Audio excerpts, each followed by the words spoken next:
the In This League Podcast Network. In this ring, in this corner, Joe Pisapia. This corner, Tim Heaney. Gentlemen, let's go. Hey, yo. What's up, everybody? It's me, Joey P. Joe Pisapia, and welcome to In This Ring, the greatest wrestling podcast in the history of the universe. It's me, it's Top Hat Tim Heaney, and our special guest from ASW, Nate Bush. My goodness, 5 marathon days of nothing but wrestling. It was brilliant. It was wonderful. I am exhausted. I'm on a high. I feel really good about pretty much everything I saw, a couple negatives. But Tim, first, let's start. You and I finally, for the first time, got to go to a show together. We experienced the Super Card. That was fun. And Tim, you are a good time at a wrestling show. Tim Heaney, you are an intense son of a bitch. Well, the top hat comes off in public. My God, did it ever. Tim Heaney screaming and yelling at everything. And, man, it was good. I'll tell you, you want to go and have yourself a good time, sit next to Tim Heaney at a wrestling show. Well, thanks, Joe. You're not so bad yourself there. Your snark always makes things better. So I did have a couple of good snarky moments when everyone was quiet, which was pretty good. That's the best time to have it. Get all the attention on yourself. It makes sense. That's right. That's what I'm here for, just to get all the attention. And Nate joining us here, just fresh woken up. He's got the crust out of his eyes. And he's ready to talk wrestling. Absolutely. Did you miss? I mean, you had to see every minute of every show, right? I mean, I think we were all between the three of us. We didn't miss a damn 3 count, did we? I think the last thing I missed SmackDown last night due to some work obligations, but I did read what happened and caught up on it. So yeah, I tried to catch everything. I know that the inner kid in me loved pro wrestling, but man, oh man, the adult in me was just at one point going, it's time for bed. Dude, I will fully admit I fell asleep and had to watch the end because I fell asleep during the women's match because I was exhausted. I had to do a podcast in between. When I came back, they still weren't on, and it was almost midnight. And I'm thinking to myself, you got to be kidding me. So, look, there's obviously a lot to get to, obviously a lot to talk about. But first, overall, let's just talk about this. I understand they want to give everybody their money's worth. I understand that it's important they want to give paydays out there to as many employees as they can as well, and the exposure of being on WrestleMania and all that stuff. But it could have been very, very easy for them to have extracted the Shane McMahon-Miz feud, the Triple H-Batista feud, and the 20 minutes that it took in promos and other nonsense and Charlotte Flair flying in on a freaking helicopter, which I didn't care about, didn't add anything, didn't need. It was literally 20 minutes between the second-to-last match and the next match, the main event starting. You could have trimmed that down, made it a 4.5 or even a 5-hour show, and it would have been incredible. Guys, Tim, let's start with you. Do you think those 3 things were the things you would have taken out? Like, what would you have taken out of the show if you could have just made it a little bit more just concise? I mean, the Triple H thing went on for 25 minutes, for God's sake. As he tends to do in WrestleMania these days. I know, and I love Triple H. Everybody knows I love him, but it's too long. It should have been an 8-minute bloodbath between the two of them going at it, and then just move on if you're going to do it at all. It just doesn't need to happen anymore. I don't know if I would necessarily take anything out because there was a need for most of these things. You just got to shave 5 minutes or 10 minutes off some of these things. The pre-show stuff didn't really necessarily have to be there, but you got to have everybody in the arena, I guess, early, and you got to have them with something. Make it just the women's battle royal. We don't need the Andre. We don't. It doesn't do anything. The women's at least has a little bit more newness to it. So I wouldn't say I would cut anything particularly. I just think we need to be more cognizant of what a lot of time these matches should have, and if you shave a little bit off here and there, that probably cuts down about an hour. So, well, I mean, Nate, when you look at it, I mean, from a work standpoint, why not have really tight 10-minute matches as opposed to plotting 20-minute, 25-minute things where you save those longer ones for the Kofi Daniel Bryans, for the bigger matches you have on the card? I mean, people were complaining about the Samoa Joe Rey Mysterio thing. I thought it was great. It was refreshing and good. Yeah, I thought that match did everything it needed to do. Right, it made Joe look like the monster he's supposed to be. Exactly, and that sets him up now for a feud with Strowman, which I'm excited about. Oh, yeah. But I would have cut completely the Roman Reigns Drew McIntyre match. I know you got to have Roman. The comeback story gets the win at Mania. I know that's good PR, but – and then this isn't even me talking bad about Roman. I just think that match did nothing for me. I was not into it. It just seemed like a match that could happen on a main event of Raw. Yeah, but you know what? Don't you think that match was kind of a victim to the letdown after Kofi happened? Maybe, I mean, it was such an emotional outpour. That crowd was, and that was a great crowd, okay? It was. That New York crowd, every night of everything was freaking awesome.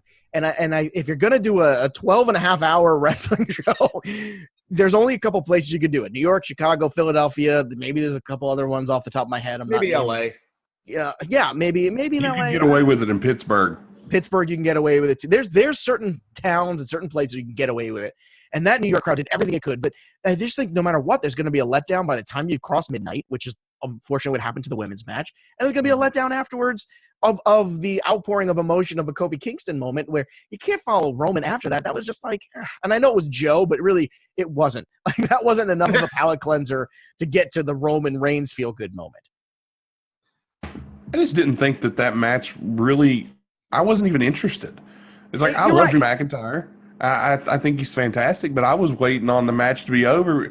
Let's be honest here. Most of the matches I looked at that were just not that great, outside the Joe Mysterio match, but I thought that match did its job, was mostly Raw matches. I thought SmackDown in terms of – Well, what else is new? Yeah, I mean, they dominated. Everything they put on was pretty much fantastic. All the Raw matches were kind of boring. They drug Triple H Batista. After the nose ring spot, I lost interest. Yeah. The Japanese tables came into effect there, but I got to disagree with you on Shane and Miz. I thought that match was absolutely fantastic. I love the story they told. I love the build-up. Everything they did in that match I thought was great, and to me that match was almost match of the night. So I understand you're not wrong from the storytelling standpoint, but Tim, the point I'm making about that match is because of the length and because they went around the arena, because of all the things they do, if you're going to build and build and build to this main event and this historic thing and all this stuff, you have to be cognizant of wearing everybody out. And I feel like that segment and Shane McMahon's presence at WrestleMania, like, you could have paid this off at another pay-per-view for me, but to have it at WrestleMania, it's just so much. And I don't need to see Shane anymore doing Shane stuff. It's great. It's fun. Yeah, I get it. But on a night like Sunday where you wanted to give everything to the women's match, it was one of those things that I think dragged everything down. How do you feel about the Shane Miz match? But it's in his contract. He has to jump off things at WrestleMania. It's his birthright.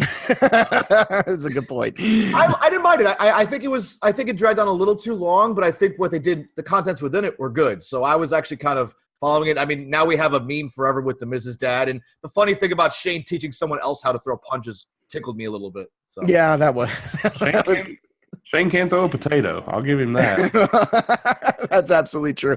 And on top of which, too, you're going to have this great meme of Shane's dad now forever. There's going to be a million of those. One thing I did want to look at was maybe should WrestleMania, because back in the old days, I remember WrestleMania 8 did this because I had it recorded from TV, so it was on there.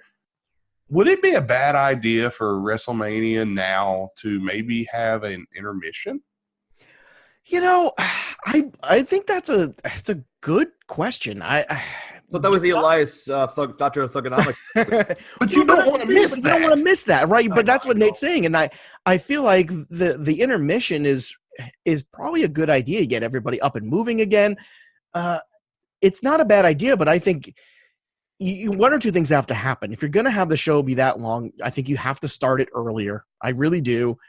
I know it sounds weird, but I don't think 6 o'clock was even early enough to start. It really wasn't. I mean, you got to go pre-show at 4 o'clock then. And that way, and yes, stuff's going to happen without people in the building. So what? It's just, that's just going to be part of it. You have to start it a little bit earlier. And then on top of which, maybe an intermission for 15 minutes is a good idea.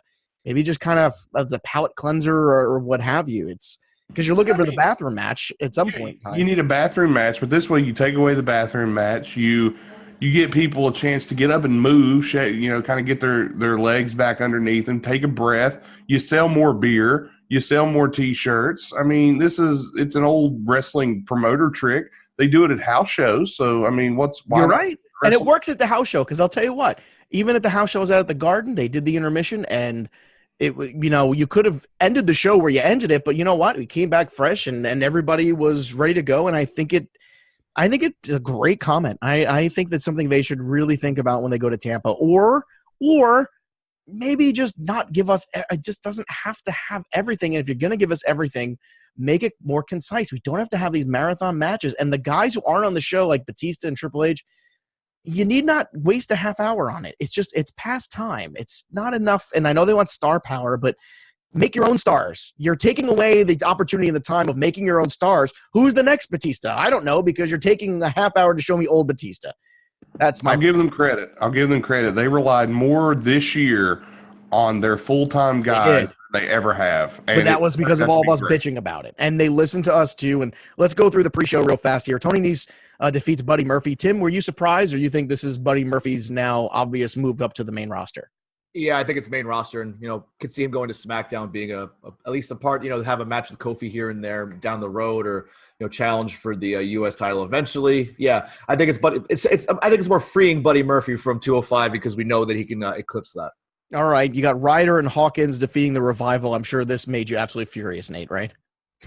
It did. I was not a fan of this. I wasn't a fan of it either, to tell you the truth. I mean, you have a tag team that's just so good. And if you know anything about tag team wrestling, these guys, they do it all. They even they tag correctly, for God's sake. Like, I could go on and on. These guys, I don't think I've ever seen them make a tag without the tag rope. Do you know how rare that is in professional wrestling? I agree. And me, I'm the guy that's always hammered them, and lately I've been on the upswing with the Revival. I think the work they've been doing their best work, and they're finally getting to a good place. And then they lose again on Raw, which was even more shocking to me. The Raw thing irritated me. I mean, I get the WrestleMania moment for the New York guys, get them a win, drop it right back, or drop it. I hated it. I thought it was, Nate, I thought it was one of these things where, you tease the feel-good story, especially if you're going to give us all these other feel-good stories.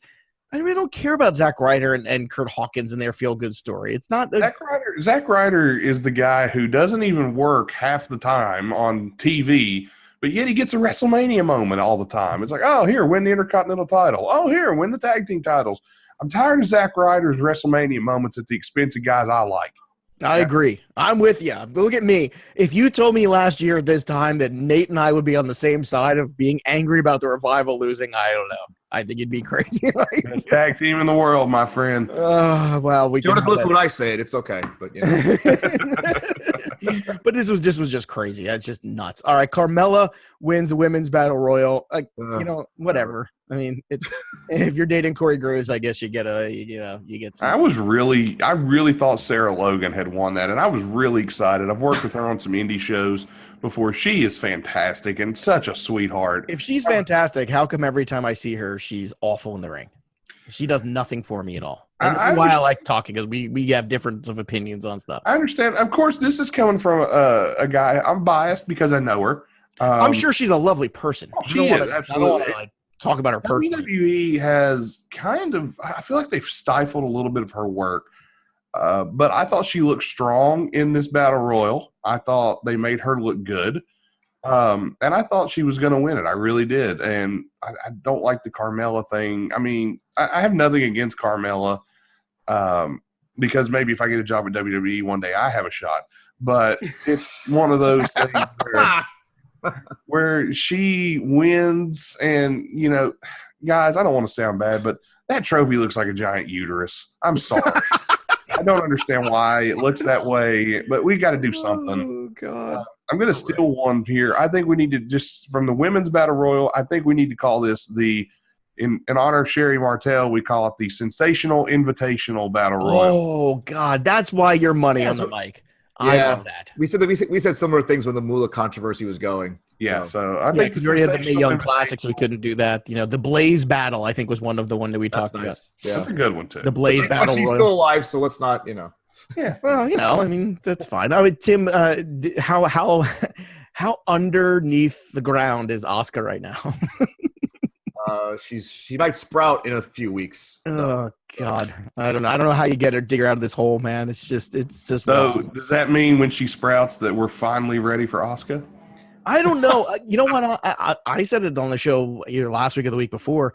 It's time to be Evil Kana, isn't it? Isn't it time for her to go heel, like full dark, and do a character that doesn't need to say anything? Well, That's her exposure anyway, where people, they don't like her on the microphone. So doesn't that kill two birds at one stone? You need more heels with the women. You need more good singles wrestlers. I mean, it was nice to see Ember Moon back. That was exciting. And it was nice to see Kyrie up there. But God, talk about not making a big deal of that. That was frustrating too.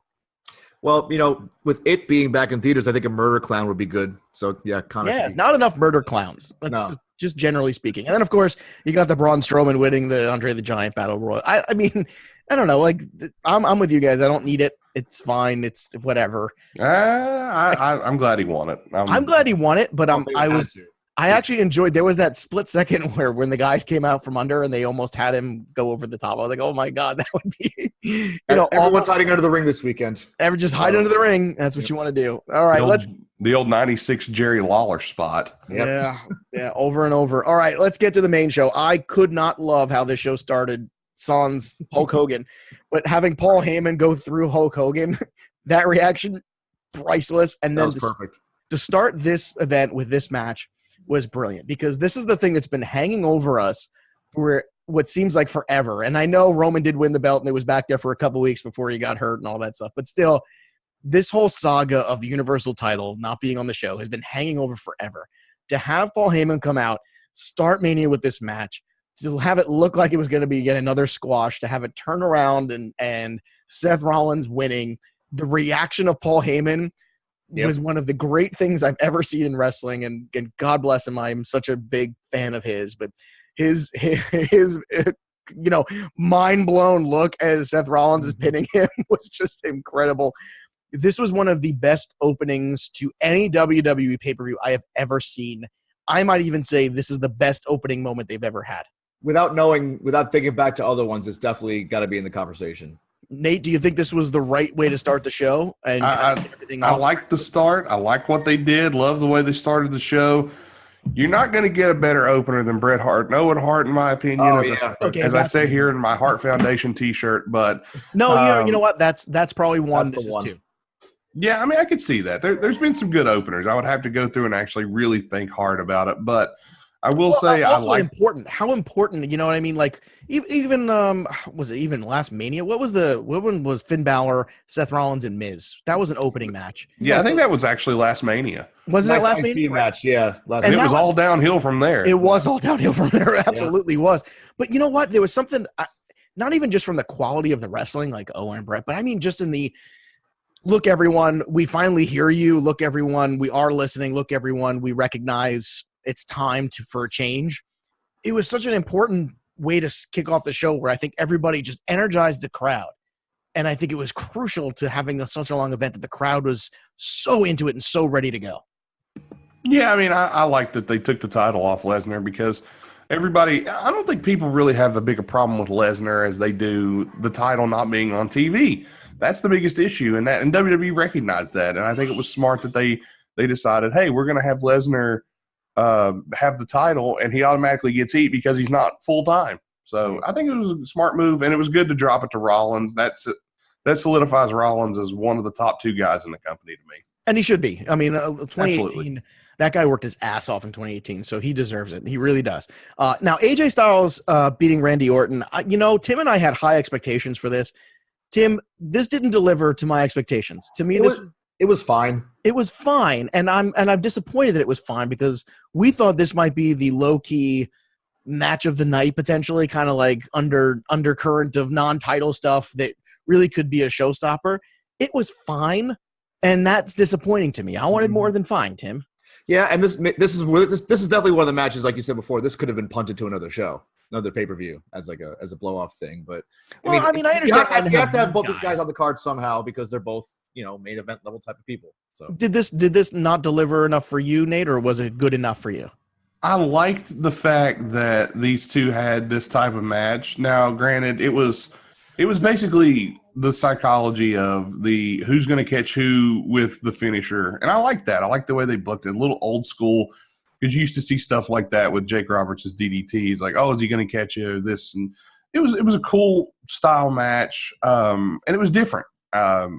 And after that big moment at the beginning, I go back to Stone Cold Steve Austin. You want to treat your card as a roller coaster. You got the big pop at the beginning, and then you give people a nice, solid match to kind of settle them in. Okay, here we go, WrestleMania. Let's do this. Good match. You know, not a match we're going to talk about a lot. B+. It was a B. It was like a strong B. Yeah. And I was expecting an A- from them. I really, and believe me, I get what you're saying. I don't think for me it was the come down. I was, and you go back and listen to last week, I was excited about this match. I was into this one, and then after the start, I was even more into it. I was like, this is great. Now, I like the outcome, but that says what it is. Now let's go to the 4-way tag team match, which I thought was super fun. You know, Nate, you mentioned about the SmackDown guys killing it. I thought they killed it. That Cesaro swing while Sheamus was pounding on everybody in the rest of the match, I thought that was one of the most memorable WrestleMania things I've ever seen. Oh, it was great. It was just it was almost like they were in the back and they were just like, hey, you 8 guys, go out there and do as many high spots as you can. Here's your allotted time. And they did it. And that's what it should be. It's like, here, 10 minutes, knock it out of the park. I mean, God, leave people wanting more. There's nothing wrong with that. That's the lesson of NXT. NXT gives you a 3-hour pay-per-view, and afterwards you're like, oh, my God, I could have watched that all day.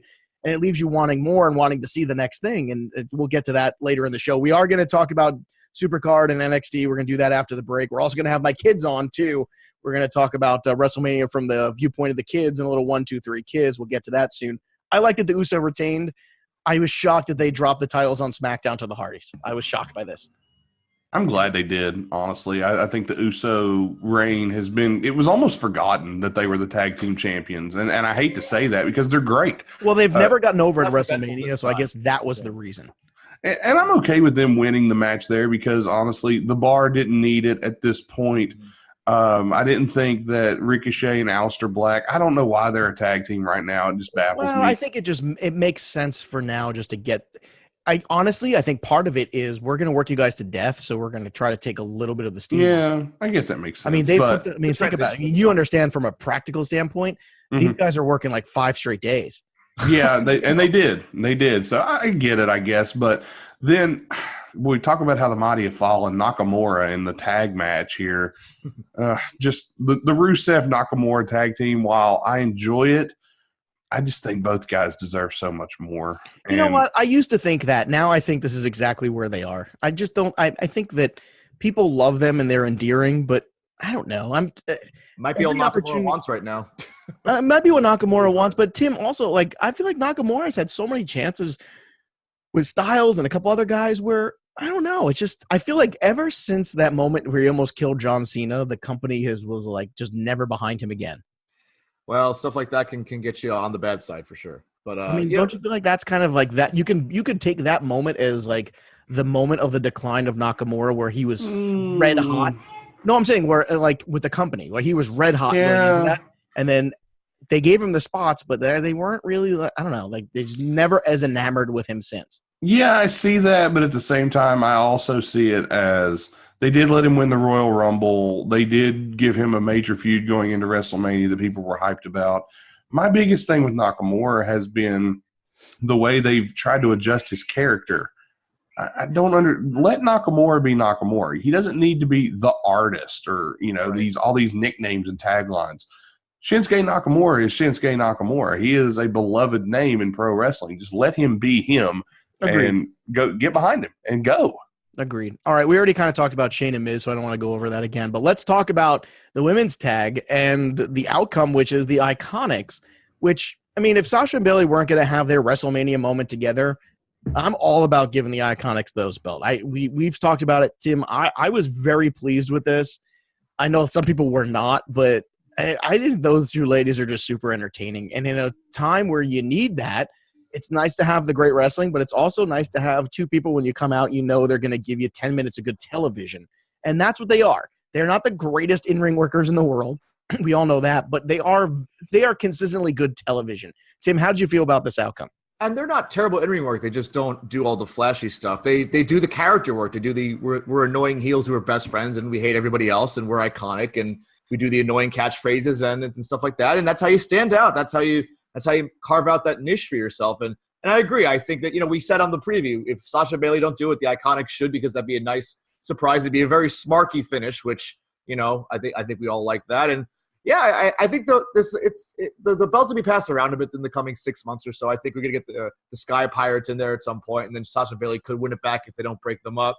I think there was some room to do a little bit experimenting with the women's tag titles, and I think it was a good decision to have something a little bit different from the obvious in this match. Well, I Tim, you mentioned that, and you and I were talking about that, at the pub before the show on Saturday. Nate, watching Io and Kyrie work together, it is just so obvious how good they would be as a tag team. Yeah. I think they are just earmarked for this, at some point in the very near future to come up and do that. Yeah, I think they will eventually get there. But man, I love me some Iconics. I'm all about those two. Man. I am all about them. People hate them, and that's why they're so good. They can get heat, and everybody's argument is the same thing. And I think WWE has figured this out. They figured out a long time ago that it's better to get people who the internet is saying, oh, they can't work. They don't know what they're doing in the ring, yada, yada. Yeah, that's the new heel. If you're not doing flashy stuff in the ring now, you're a heel. That's the thing. WWE figured that out, and they're working everybody. And they have these Iconics. They're gorgeous ladies. They both went to the Storm Wrestling Academy, by the way, if anybody didn't know that. So they know what they're doing. So the Iconics, I love the decision to put it on them. Peyton Royce, if you're listening, once you're done with the 10, Ty Dillinger, my amps go to 11. So I'm one up. I know. You have buddy. Get in line. Yeah, you have a serious. By the way, I can't say I absolutely love the new hair. Since the minute she did it, I thought it was a great look. I love it. I thought it was terrific. So good for her. All right, which was probably in my opinion at least, the third best match of the overall wrestling weekend, but a 5-star nonetheless, an A+ match. Kofi Kingston, Daniel Bryan. Not just because we got the Kofi moment, but it's how we got there. I thought it was so well structured. I thought then the stuff on the outside between the New Day and Rowan at the moment where it happened and he comes back in the ring and you think Kofi's going to have the moment and then Bryan hits him with the knee. And the fact that we got to a place where we could cheer the fact that Daniel Bryan was getting repeatedly kicked in the head after basically, I mean, think about that. Like a year ago.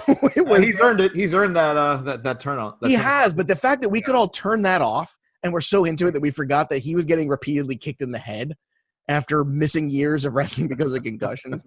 That speaks volumes about what these guys did and the storytelling and the character work and finally a storyline and everything hitting and the right thing. And Daniel Bryan really deserves so much credit of getting this to where it needed to be. And I'm not taking anything away from Kofi, but Daniel Bryan as a heel, Daniel Bryan as a wrestler, Daniel Bryan as a personality, taking something that was red hot and getting the most out of it as the supportive guy. Not enough credit can go to that guy. I think this was really, I always liked Daniel Bryan. This to me really put him into that giant upper legendary tier. I really felt that. Tim, what were your takeaway from this match? Oh, it was perfect. I think, probably the main roster feud of the WrestleMania season. It was developed so perfectly. Maybe at times it kind of maneuvered here and there off maybe a little bit straight storyline, but with a lot of time like that, you kind of have to let it develop. And, the fact that it started so organically and made its way within a couple months was very good stuff. And, of course, Daniel Bryan calling Kofi Kingston a B+ player a couple weeks ago was when you really knew that this was peaking and you knew that we had the flip of the underdog for Daniel Bryan being that the champion that it was to be tough to overcome. Great match. The pace was fantastic. The New Day Rowan stuff, like you had said, was really well done on the outside. And, they made you think a couple times that it wasn't going to happen, but then, the payoff was great. And, match of the night for me, definitely at WrestleMania. How about you, Nate? I mean, the match that never was supposed to happen, this thing that got red hot out of nowhere, out of basically an injury. I mean, we can all thank Mustafa Ali, or maybe we should thank Samoa Joe, because we got probably one of the most memorable WrestleMania moments ever, and certainly a very important one, too, culturally. So, Nate, how did you feel about this one? It's amazing what happens when you let the audience decide what they want and you give them a reason to doubt it and to keep doubting it and to think it's not going to happen. And then when you finally give it to them, you get a moment like you got with Kofi Kingston. And this was so well done, so well booked. Whoever was involved in this, bravo. You did a great job. Honestly. Absolutely. Well, it's ironic, too, that if it's not been for the WWE screwing us so many year after year after year of Vince McMahon doing stupid things with stupid choices, you don't get this moment because you don't get, like you're saying, the whole never believing it's really going to happen. So when it happens, you're so overwhelmed by it. So in a way, if not for all that negativity, you don't get to where you get with the power of the positivity. You don't get there. I think we need to also thank Booker T for dropping to Triple H at WrestleMania 19 for this moment happening, because that was just a horrible shit show of an idea to have Triple H go over there. And I think a lot of that, because a lot of people were going, well, Booker didn't win. Kofi had to win. If Kofi didn't win, you might as well have ended the streak again. The crowd would have been out of it. The building would have been, the air would have been sucked dry. 100%. So I think it was a great job. And Daniel Bryan just proved how great he is. How over you are as a face can be how over you are as a heel. So Daniel Bryan, to me, is an all-timer now. I agree. This was the match to me that needed. That's an artist. Yeah, all-time legendary guy now. Not that he wasn't in that conversation. I don't want to take anything away from him, but this was, to me, you can have your yes movement and all that stuff, but that there's been a lot of those there's been a handful of those groundswell moments before for people. To have it on the other end of it the way he did in this whole feud was it was stunning. It was so great to watch. Mm-hmm. It was the highlight of the show for me. The moment after with the kids and the New Day and everything, it was just I got emotional. I mean, I legit got emotional. And that's an incredible thing, and not at a retirement match on a crowning of a champion. And that's great. That's what you want. You want people emotionally invested in something that's authentic and organic. And there you have it. And you have organic things pop up all the time. I know sometimes they don't want to go with it, but the fact that they finally did with this was the right one to go with. And I think it's going to pay dividends. And then the pop the next night when you have that tease of that match with him and Rollins and unifying the belts, you saw the crowd. It was crazy. You knew it was never going to happen or finish. It didn't matter because you knew just the idea was enough to get everybody excited. All right, we're going to hit a break. When we come back, we're going to finish out Mania. We're going to talk a little NXT, a little G1 Supercard, and we're going to get the kids' take in a little segment we like to call 1, 2, 3 Kids. So stick around. More In This Ring right after this.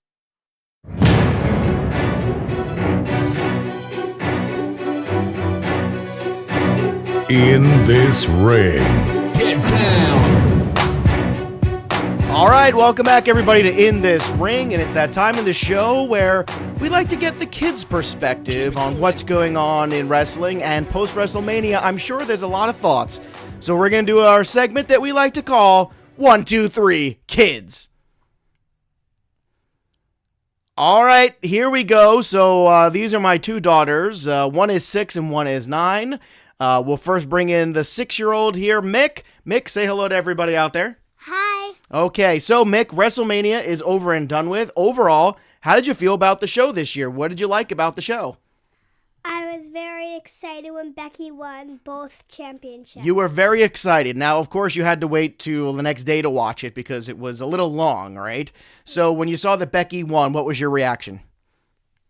I was just very, very excited. You were very, very excited. Okay, very good. Now, what else were you excited about? What other people winning were you excited about this year at WrestleMania? Kofi winning against Daniel. Kofi winning against Daniel. Was that the best match of the night, did you think? Yeah. I agree. I think that was the best match. What was the worst match? What was the match you just did not care about at all? Kurt against Baron. You used to like Baron Corbin, right? You turned on him. You don't like him anymore? He's no good? All right, very good. So are you sad that Kurt Angle's gone? No. No, you're not sad at all? Well, you didn't really get to see Kurt Angle in all of his glory. All right, how about the fact that the championship is now back on Raw? Seth Rollins is the winner. What did you think about that? How do you feel about the champ now being there every single Monday? I loved it. You loved it? Excellent. Very good. Who is it you get most excited about seeing nowadays? Whenever wrestling comes on, who's your favorite superstar? Boy, girl, both, whatever. Who's your favorite that you get most excited about nowadays? Becky and Kofi. Becky and Kofi. Well, there you go. All right, well, let's bring in the 9-year-old for a second here, and we'll ask him the same question. So, Lou, I'm going to ask you too, what was the highlight of WrestleMania for you? When Becky won. When Becky won, okay, and why? What is it about Becky that you like so damn much? Well, I met her, and I think that was pretty cool, and I like her gimmick. You like her gimmick? You like she's kind of tough, right? Yeah. Yeah, right. Now she's got 2 belts. What did you think of Lacey Evans challenging her when she walked down the ramp the other night? You think that's going to be fun? Yeah. Yeah, you like that one? Okay, so what were your other favorite moments of WrestleMania that made you laugh or that you enjoyed that were highlights for you? When Seth won and when the end of the Kofi match when Kofi's sons were in the ring. You liked you like the feel-good moments, huh? Yeah. Okay, I have a question for you. What did you think of Paul Heyman's reaction when Brock Lesnar lost? That was pretty funny. You like that? You like when Paul Yeah. Heyman had his crazy face on? Yeah. He's pretty entertaining. What did you think of the Miz and Shane? It was good. I think that it was crazy how it ended, but Okay, what would you take out of WrestleMania? What was the one match you like just didn't care about or didn't want to see? well, I didn't want to see the Kurt or Baron one, but when I saw the Samoa Joe one, it was kind of fast, and I think that could have been taken out. You think they could have gotten rid of it because it was so fast? Did it make Joe look really tough? No. No, you don't think by beating the guy really quick it made him really tough? No. No. Okay, real quick for you too. NXT, I know you guys like the NXT too. How did you feel about the new NXT champion over there, which is Johnny Gargano? I like it. You like it? All right. How did you feel? Let's go back to the 6-year-old. How do you feel about the new champion? Who were you rooting for in the NXT championship match, Mick? Adam Cole. And how did you feel when he lost? Okay. You felt okay? Did you feel like it was okay that he lost to Johnny of all people? It's okay? Yeah. All right. What did you think about Ciampa being up there and waiting for him? I liked it. You liked it? Okay. Lou, I'm going to ask you one question too. Were you worried that Ciampa was going to turn on him again? No. No, why not? He's done it before. Because I don't think he's clear to wrestle because he had a neck brace on and he just had surgery. Well, just because you're cleared to wrestle doesn't mean, not cleared to wrestle doesn't mean you're not cleared to turn on somebody, right? Yeah. Yeah, okay. All right, very good. So, what do you think everybody has in store for Kofi Kingston going forward? Who would you like Kofi Kingston to fight next? AJ Styles. AJ Styles, oh, that would be good. Who would you like Seth Rollins to fight next? Do you have anyone on Raw in particular? Now, I know we got the shakeup coming, and if any superstar, who would you want Seth Rollins to fight next? Who's a good opponent for him? I think it will be Drew McIntyre. Drew McIntyre, Seth Rollins. I get behind that. That's very, very good. All right. Who do you think Seth is going to fight next? Roman. You want to see Roman and Seth fight? I think that's who they're going to fight. Really? So who are you rooting for if it's Roman and Seth? I don't know. I don't know. That's not a very provocative answer. All right. This is what happens with the kids. So there you go. There's the kid take on WrestleMania. And we'll check with them again in a couple weeks and see what's going on. Right back now to the action with Joe, Tim, and Nate. Let's get back to ringside. Okay, always great to hear from the kiddos. They've got a lot of opinions, and as they should, because they are the target audience of the new WWE anyway. All right, so we already kind of touched on Roman Reigns being the match you didn't want in this, and I understand that. It didn't really do much for either guy. It was just kind of a moment that they wanted to feel good, but the placement in the card just kind of killed it. Tim, do you have any thoughts on Reigns and McIntyre before we move on from this one? Yeah, I almost wish it didn't get lost in all the fray at WrestleMania. I wanted it to be the headliner of a different pay-per-view. Yeah. I agree. I think they could have done it in a better way. You had the Doctor of Thugonomics, which I know, Nate, you were a big fan of. You enjoyed this moment. I thought it was fun, too. It's always fun to see your dad rapping. Curious what your... I'm glad he had a hat on. Without the hat, he looks like Ernest P. Worrell. So I'm so glad he had a hat on. But scene of the Doctor of Thugonomics, that was the scene I grew up loving. I'm going to admit something live here that I probably shouldn't, but I do have a chain with a padlock on it somewhere at my house. Yes. Yeah, I was a bit of a mark there. So You're in a safe space, Nate. It's okay. Yeah. And, I mean, Tim, did you love this as much as we did, too? Because I thought this was fun. Like I said, I was waiting for other things to happen, so I was like, all right, this is cool. But I think this was not something you saw coming. Nobody saw the Doctor of Thugonomics coming. Right. I was like, all right, you got my attention now. That was good. All right. Did you think that was better or The Undertaker was better, Tim? I'd rather have seen it in there that I could actually do things. I agree, because Undertaker his entrance would add another 30 minutes to the show. Undertaker started his entrance for next WrestleMania about 5 minutes ago. And he still won't get there on time. Triple H Batista, we already kind of touched on. Let's talk about The elephant in the room, Baron Corbin going over on Kurt Angle. Nate should get this one first. No, see, I want to save Nate. I want to build the tension here.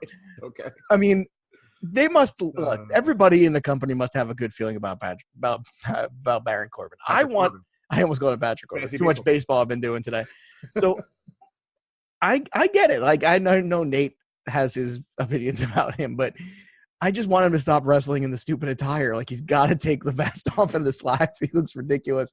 It's just weird to see him wrestling the Kurt Angle. Like honestly, Kurt laid it all out there one more time.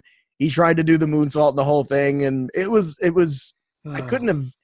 There wasn't much you could do with this. So, Tim, how did you feel about all this? Did this give did this give Baron Corbin the heat now moving forward that you can really kind of sell this now and kind of build him off of the heat of the Kurt Angle match? Everyone already kind of hated him, so I don't know. Yeah, but you see, even like when he came into Raw, then it's the I ended the career of Kurt Angle, and everyone hating him even more. How long is that going to last, though? How long? How far is he going to take this?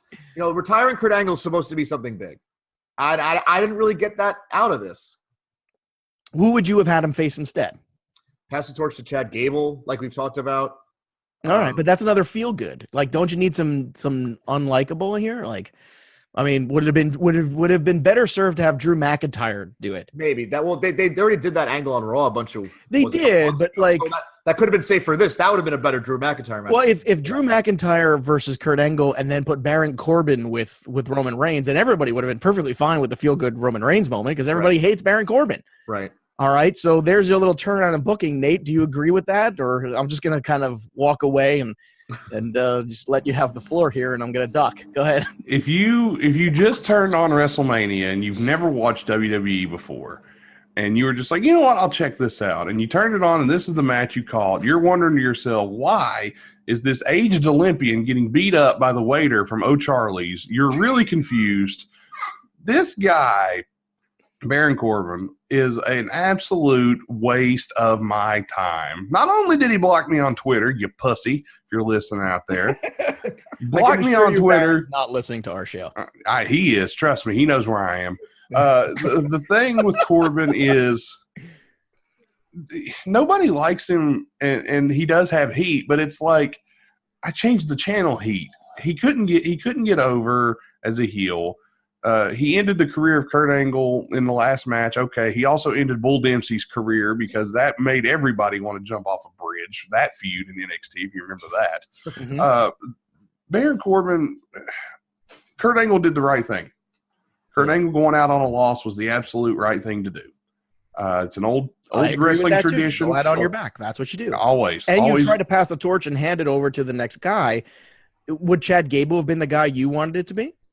Honestly, I don't know who you would hand it over to. Angle. See, I think Drew McIntyre would have. I think that would have. I know we've seen it before, but man, I think everybody could have gotten behind that better because Drew's, you want to build Drew up to be a monster in the company. And this is a good way to do that. Just another notch in the belt would have worked for me. Had this just been another match and Corbin would have beat Angle and this wouldn't have been Angle's last match, okay, I get it. Because the feud, it made sense in the context of the feud. I'm just never going to like anything Baron Corbin does. That's fair. Because he's just not good at what he does. He's just not good at it. It's like when you go get your hair cut, I'm bald, so I wouldn't know much about it. But if you go get when you go get your hair cut. Yeah, well, if you go get your hair cut and you go in, there's 3 barber chairs. You got 2 guys that you know and you trust, and then you got that third guy who they keep around because he pays his rent.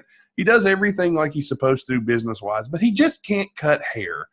That's Baron Corbin. He does everything he's supposed to do in the back, but he just can't wrestle. He's just not good at it. He's big. He looks the part, but, I think Angle going out on a loss was the right call.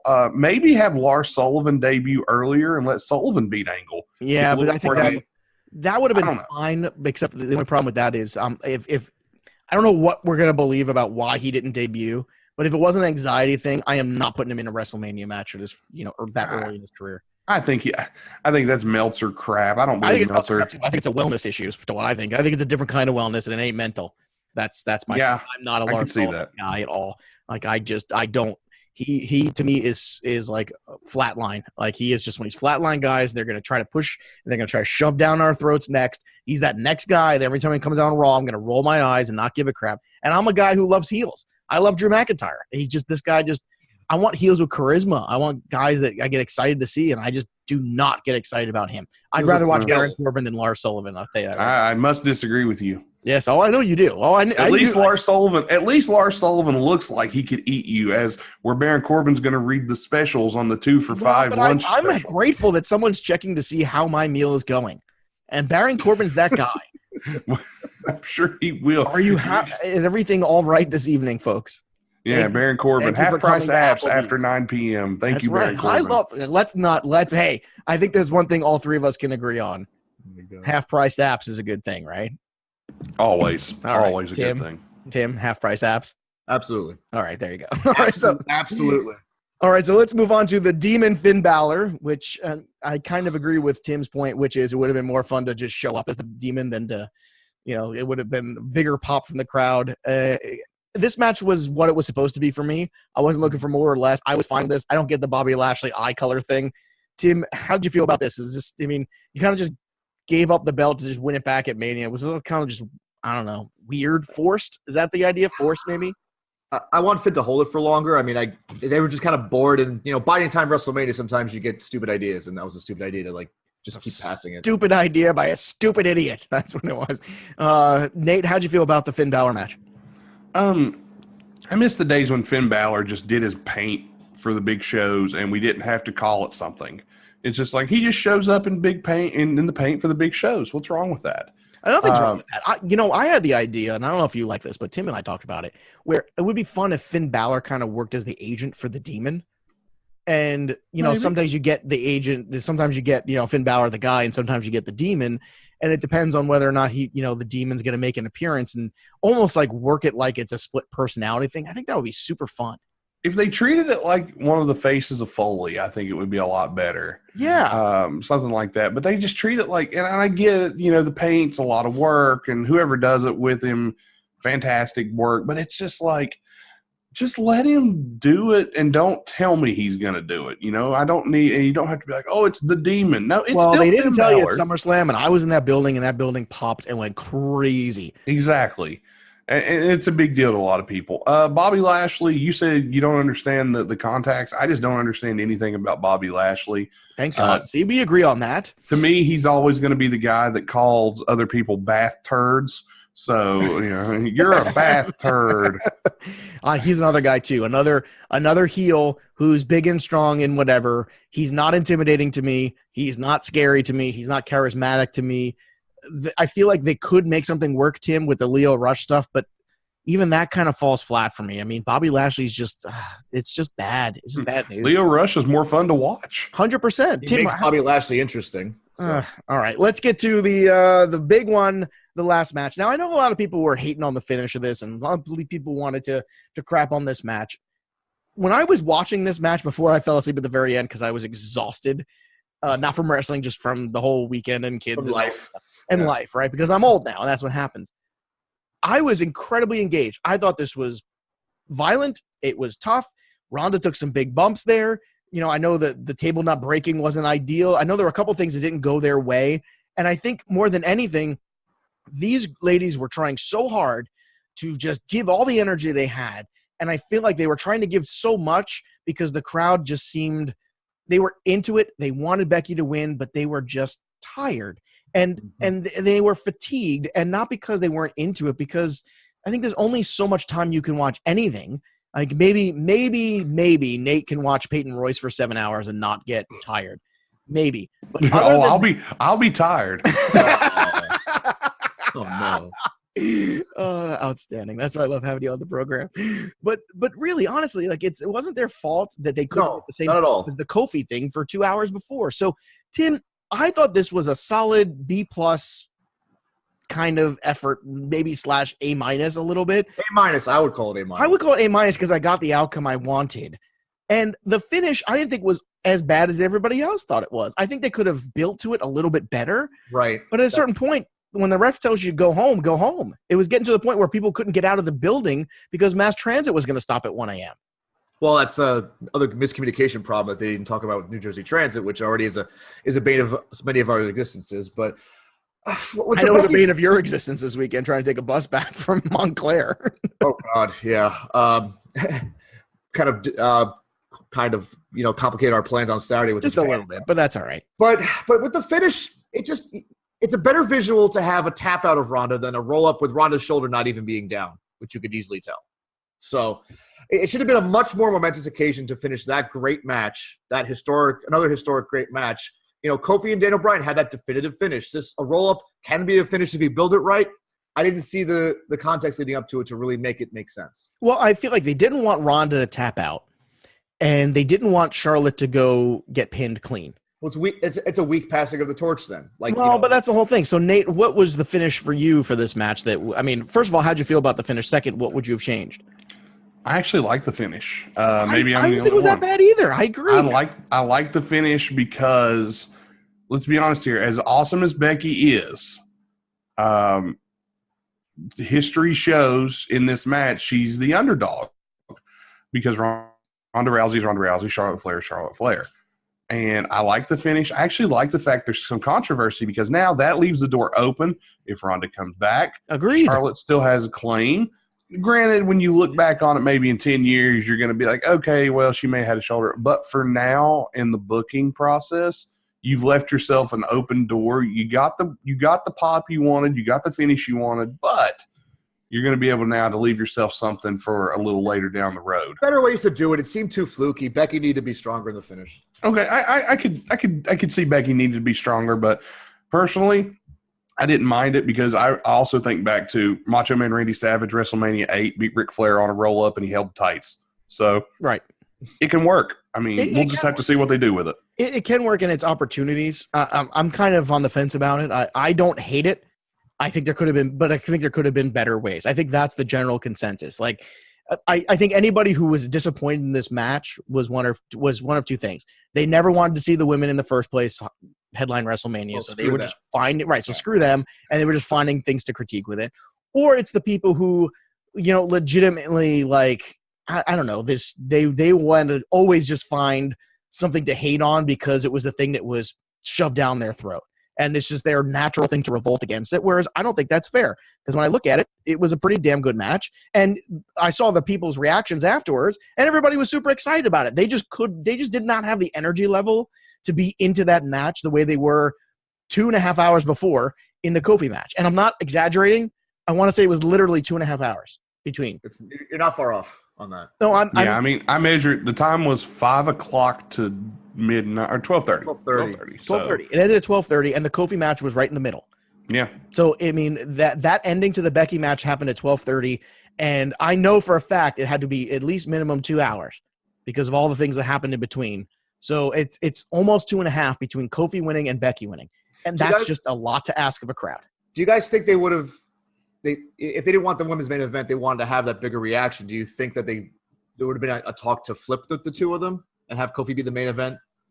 Well, in a perfect world, if they hadn't made such a fuss about the whole thing, then I think the Kofi thing would have been the one thing you could have carried to the end that I think would have just gotten everybody there. And it's not a slight on Becky or the women. It's just the Kofi thing was just the hotter thing right now. Becky's been the hottest thing overall, but the hottest thing right now is the Kofi thing. Yeah. And those guys, I think, also have the physical ability to match the moment of that. And look, I mean, it wasn't so bad, but I think whenever you're carrying somebody like Ronda in a match like that, this kind of goes back to my Lars Sullivan point. There's certain people, when you're putting them in headline WrestleMania, Ronda's had some really good moments, but Ronda's still a work in progress. She's still someone who's been doing it for about a year and change, and that's asking a lot on that stage to make that all work. And I think what showed is a little bit of that, a little bit of the trying to work a three-way. It's one thing when you're working one-on-one. A three-way match can be a little tricky. I thought it was good, personally. Yeah, a triple threat match is very difficult.